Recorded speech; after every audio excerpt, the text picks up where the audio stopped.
नमस्कार, आप देख रहे हैं अमर उजाला। मैं हूं आपके साथ साहिल सुयाल। दरअसल आपने पीएम मोदी का वो संबोधन सुन लिया होगा, क्योंकि पीएम मोदी इजराइल के दौरे पर है। 25 और 26 फरवरी को वो इजराइल पहुंचे हैं, जहां पर अब कई चीज़ों पर बातचीत होने वाली है, कई ट्रेड डील्स होने वाली हैं। भारत को क्या आयरन डोम की तकनीक मिलने वाली है, इस पर पूरी चर्चा की जाएगी।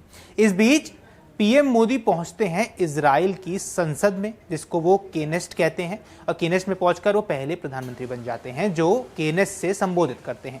अब इस संबोधन में पीएम मोदी ने कई बड़े मुद्दों पर बातचीत की है, तो इस वीडियो में हम आपको यही बताएंगे कि पीएम मोदी की इस पूरे संबोधन की 10 बड़ी बातें क्या थी, पीएम मोदी ने किन किन मुद्दों पर बात की, चाहे वो आतंकवाद हो, चाहे वो हमास को लेकर जो गाजा इनिशिएटिव चल रहा है पीस को लेकर उस पर बात करनी हो, पाकिस्तान को लेकर क्या कुछ कहा है पीएम मोदी ने, ये भी आपको बताएंगे, इकोनॉमी को लेकर क्या कुछ कहा है, आयुर्वेद को लेकर क्या कुछ कहा है, ट्रेड को लेकर क्या कुछ कहा है। इस पूरे वीडियो में हम आपको पूरी जानकारी देने वाले हैं, इसलिए इस पूरे वीडियो को एंड तक जरूर देखना। चलिए यहां से शुरू करते हैं कि इस संबंध में सबसे पहले शांति से लेकर आतंकवाद तक इस पूरे मुद्दे पर बातचीत की गई है। पीएम मोदी ने क्या कुछ कहा है इस वीडियो में आपको ये बताना हम शुरू कर देते हैं।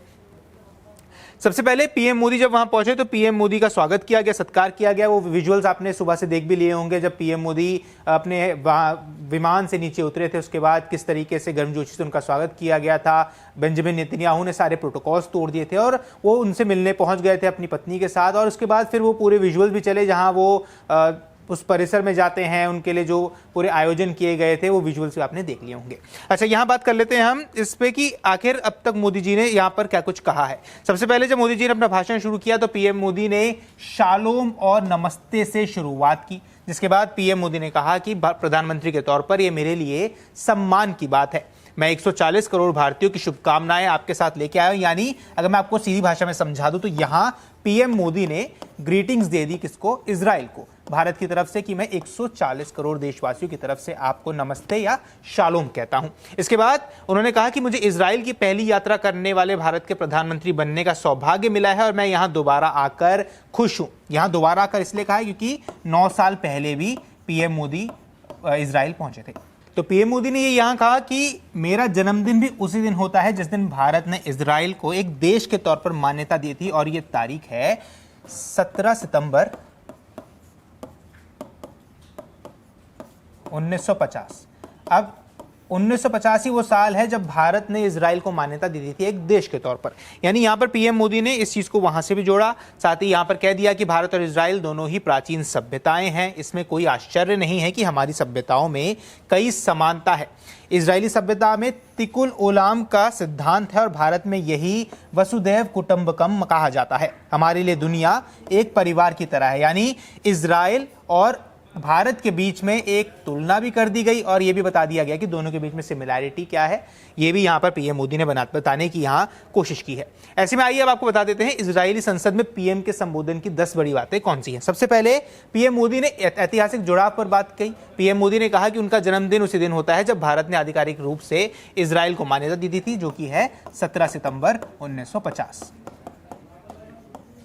उसके बाद दोस्ती और सम्मान का संदेश दिया। उन्होंने ये भी कहा, जो मैंने अभी आपको पहले भी बताया, कि 140 करोड़ भारतीयों की शुभकामनाएं आपके साथ आपके लिए लेके आया हूं। मैं दोस्ती, सम्मान और साझेदारी का यहां उन्होंने संदेश देने का भी जिक्र किया है।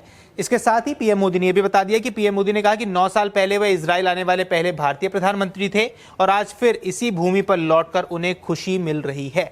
आगे उन्होंने आतंकवाद के खिलाफ सख्त रुख अपनाया और यह पहली बार है जब उन्होंने हमास को लेकर कुछ कहा, हमास का नाम लिया, क्योंकि उन्होंने यहां एक बात साफ कह दी कि जिस तरीके से हमास ने इजराइल पर हमला किया था उसको किसी भी तरीके से डिफेंड नहीं किया जा सकता है, और यह भी कह दिया कि वो जो अटैक किया गया था, वो जो हमला किया गया था वो सही नहीं था, उसकी भी निंदा कर दी गई है। आतंकवाद के खिलाफ सख्त रुख अपनाया यहाँ पीएम मोदी ने यहाँ यही कहा कि आतंकवाद को जायज नहीं ठहराया जा सकता है। और नेसेट में पीएम मोदी ने बिना नाम लिए पाकिस्तान पर भी निशाना साध दिया, क्योंकि पाकिस्तान लगातार अपने नापाक मंसूबों से भारत को दहलाने की कोशिश करता रहता है। हालांकि भारतीय सीमाओं पर उसे करारी हार का सामना करना पड़ता है। हमेशा भारतीय सीमा पर चाहे वो सेना हो, चाहे जितने भी जवान हैं, वो अपनी काम करते रहते हैं, अपनी मुस्तैदी से वहाँ तैनात रहते हैं। अच्छा, यहाँ बात कर लेते हैं। पीएम मोदी ने नेसेट में 7 अक्टूबर को हमास के हमले की आलोचना की।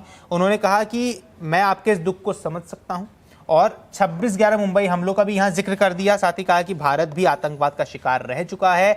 नागरिकों की हत्या का कोई तर्क इसको सही नहीं ठहरा सकता है। हमें 26/11 के मुंबई हमले याद हैं, जिनमें इजरायली नागरिकों के साथ भारत के कई नागरिकों की भी जान गई थी। आपकी ही तरह हमारे भी आतंकवाद के खिलाफ शून्य सहिष्णुता नीति है, यानी अगर इसको मैं आपको आसान भाषा में समझाऊं तो इसको हम कहेंगे जीरो टॉलरेंस नीति। तो यहां पर पीएम मोदी ने यह भी कह दिया है कि आतंकवाद को लेकर हमारी जीरो टॉलरेंस है, और ऐसा ही कुछ हमने पहलगाम हमले के टाइम भी देखा था। जब पहलगाम हमला हुआ था उसके बाद पीएम मोदी ने साफ कहा था कि आतंकवाद को लेकर हमारी जीरो टॉलरेंस की नीति हम लागू करने जा रहे हैं। अच्छा, इसके बाद पीएम मोदी ने 7 अक्टूबर के हमले पर संवेदना बताई, ये हमने आपको बता दिया है। साथ ही भारत ने बता दिया कि हमने भी आतंकवाद भुगता है। 26/11 हमले की यहाँ बात कर दी गई।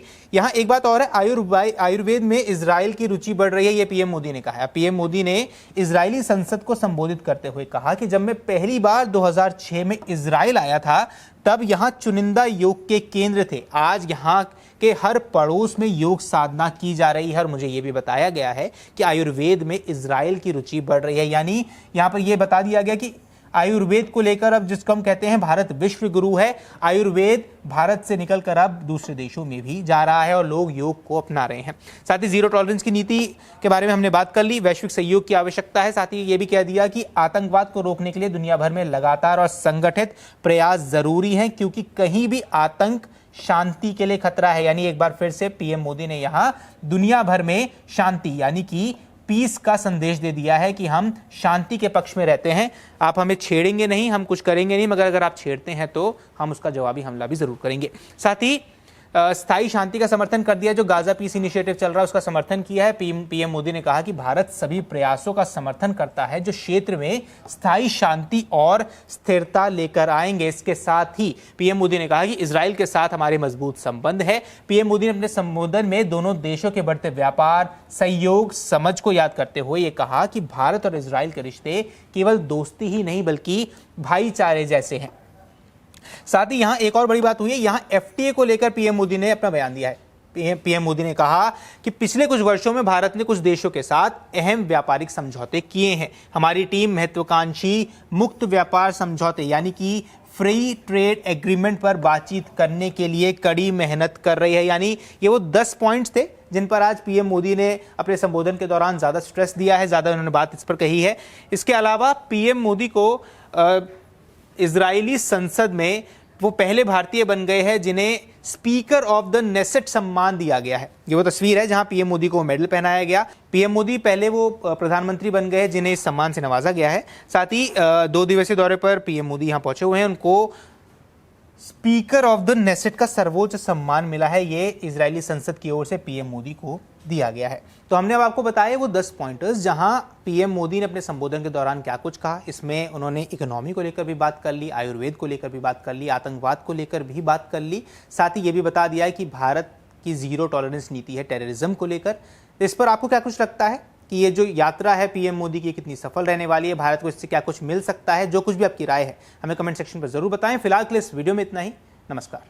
अगर आप ये वीडियो YouTube पर देख रहे हैं तो हमारे चैनल को सब्सक्राइब कर बेल आइकन दबाएं, और Facebook पर देख रहे हैं तो हमारे पेज को लाइक करें।